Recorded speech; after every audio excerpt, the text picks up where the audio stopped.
Hi students, welcome at KitKan Digital Learning. I am your SST teacher. Today I am presenting lecture number 2 and the topic is Integrity.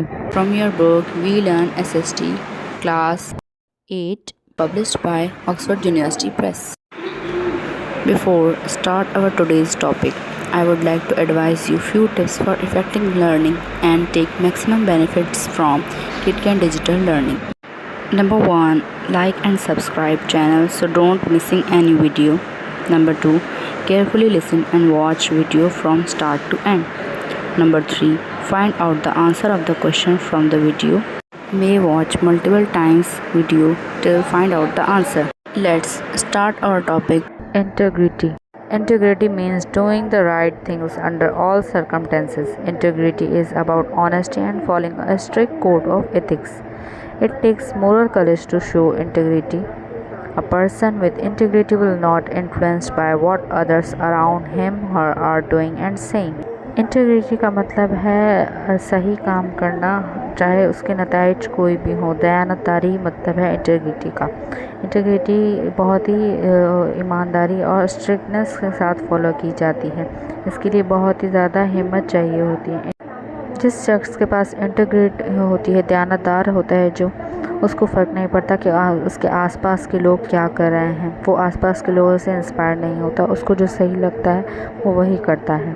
आजकल की दुनिया में जहाँ पर materialism ज़्यादा common हो गया है, यानी पैसे कोई सक्सेस माना जाता है, ये बहुत ही डिफ़िकल्ट है कि यहाँ पर लोग अपने मोरल्स और प्रिंसिपल्स के साथ रहें। आजकल कौन सक्सेसफुल नहीं होना चाह रहा लाइफ में, लेकिन बहुत सारे लोग ऐसे इमोरल वे से अपनी सक्सेस अचीव करते हैं। लेकिन क्या ये सच में सक्सेस होती है? क्या ये कामयाबी है जो हम लोग गलत काम करके कामयाब हों?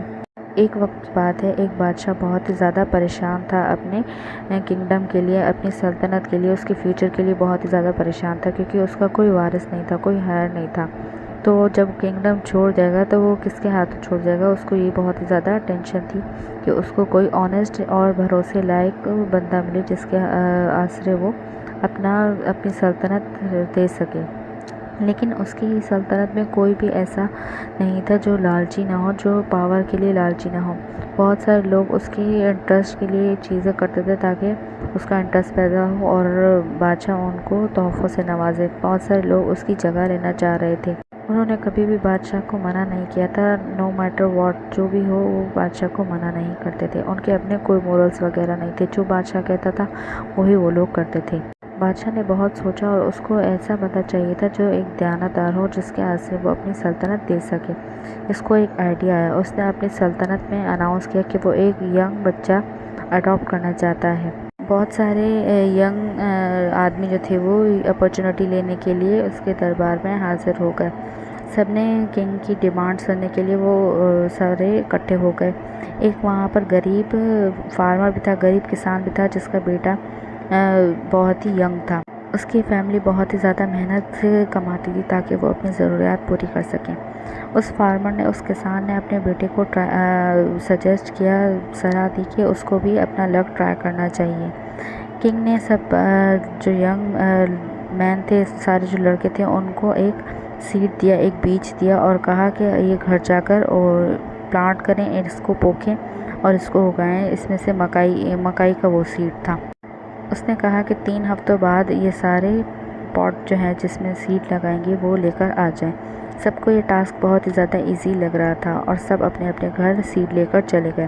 फार्मर का बेटा जब घर आया, उसने सीड लगाया। उसकी फैमिली 3 हफ्तों से उसकी देखभाल कर रही थी, लेकिन वो बहुत ही ज़्यादा डिसअपॉइंट हुए क्योंकि वो सीड जो बीज था वो निकला ही नहीं। किसान का जो बेटा था वो बहुत ही ज़्यादा परेशान था और डिसअपॉइंट था कि उसका जो बीज है वो निकला ही नहीं, उसमें से पौधा बना ही नहीं। वो बादशाह से बहुत ही ज़्यादा परेशान था, बहुत ही ज़्यादा डर रहा था उनके रिएक्शन से। उसके भाई ने उसको सजेस्ट किया कि वो बाज़ार से एक और सीड ले आए, एक और बीज ले आए और वो उगाकर बादशाह को दिखा दे। लेकिन फार्मर का जो बेटा था उसने इस बात से मना कर दिया। उसने कहा कि मैं डिसऑनेस्टी के साथ ये काम नहीं करूँगा और मैं झूठ नहीं बोलूँगा। जो चीज़ सही नहीं है वो हमें नहीं करनी चाहिए। वो दिन आ ही गया जब बादशाह ने अपने दरबार में सारे लड़कों को बुलाया। फार्मर का बेटा, किसान का बेटा भी गया, लेकिन वो बहुत ही ज़्यादा उदास था। پہلے وہ بہت زیادہ ڈر رہا تھا اور سوچ رہا تھا کہ وہ گھر ہی بیٹھ جائے، لیکن اس نے کچھ غلط نہیں کیا تھا، تو اس نے سوچا اس کو جانا ہی چاہیے اور کنگ کو رپورٹ کرنی چاہیے۔ سارے لائن بنا کر بادشاہ کے آگے کھڑے ہو گئے اور پراؤڈلی اپنا پاٹ لے کر کھڑے ہوئے جس میں انہوں نے بیج اگایا تھا۔ فارمر کا بیٹا بہت ہی زیادہ اداس اور منہ لٹکائے کھڑا تھا اور اپنا پاٹ لے کے کھڑا تھا جس میں کوئی بھی پودا نہیں تھا اور صرف مٹی تھی۔ بادشاہ باری باری سب کا پاٹ دیکھتا گیا۔ جیسے ہی وہ فارمر کے بیٹے کی طرف آیا، اس نے اس سے پوچھا کہ اس کے سیڈ کو کیا ہوا ہے۔ اس لڑکے نے بادشاہ کو جواب دیا کہ میرا سیڈ جو ہے وہ اگا ہی نہیں، میرے بیچ میں سے پودا اگا ہی نہیں، میں نے دن رات اس کی دیکھ بھال کی، اس کو پانی دیا، لیکن اس میں سے کچھ بھی نہیں اگا۔ وہ بہت ہی زیادہ اداس تھا اور اپنا منہ لٹکائے کھڑا تھا۔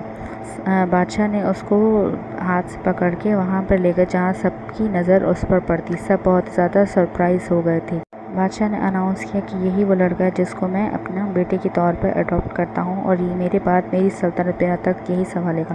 سب بہت ہی زیادہ شاکڈ ہو گئے۔ بادشاہ نے بتایا کہ یہ سیڈ، یہ جو بیج تھا، یہ ابلا ہوا تھا اور یہ اگ ہی نہیں سکتا تھا۔ میں نے یہ بیج دیا تاکہ میں تم لوگوں کی ایمانداری اور تم لوگوں کی لالچ دیکھ سکوں۔ تم لوگوں نے ڈس آنیسٹی اور گریڈ کے ساتھ اس بیج کو چینج کر کے پلانٹ اگایا۔ جو پرسن دیانتدار ہوتا ہے وہ اس کا سر ہمیشہ اونچا ہوتا ہے۔ نو میٹر واٹ، وہ جتنا بھی ہارڈ ورک کرتا ہے اس کی محنت کا اس کو ملتا ہے۔ وہ کوئی بھی بے ایمانی سے کام نہیں کرتا۔ Hope you enjoyed and learned basic concept of today's topic we have presented on the platform of KitKat Digital Learning. Don't forget to find out the answer of the question and reply answer of the question on within 24 hours to maintain your summer vacation learning project marks as total 10 marks in your final term exams based on reply all questions. Hope to see you in next topic and learn more new concepts. Thank you and bye bye.